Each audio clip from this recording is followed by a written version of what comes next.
महिलांच्या आरोग्याशी संबंधित रजोनिवृत्ती आणि पॉलिसिस्टिक ओव्हरी सिंड्रोम संबंधीच्या आरोग्य सेवा अधिक सक्षम आणि परिणामकारक करण्याच्या उद्देशानं छत्रपती संभाजीनगर इथं आयोजित राज्यस्तरीय प्रशिक्षण कार्यशाळेचं उद्घाटन आज आरोग्य राज्यमंत्री मेघना साकोरे बोर्डीकर यांच्या हस्ते झालं। युनिसेफ आणि आरोग्य मंत्रालयाच्या संयुक्त विद्यमाने या एक दिवसीय कार्यशाळेचं आयोजन करण्यात आलं आहे।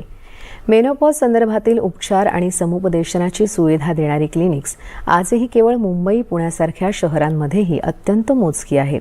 हे लक्षात घेऊन राज्य शासनानं महिलांच्या आरोग्याला प्राधान्य देत 14 जानेवारीपासून राज्यभर मेनोपॉज क्लिनिक सुरू केले आहेत।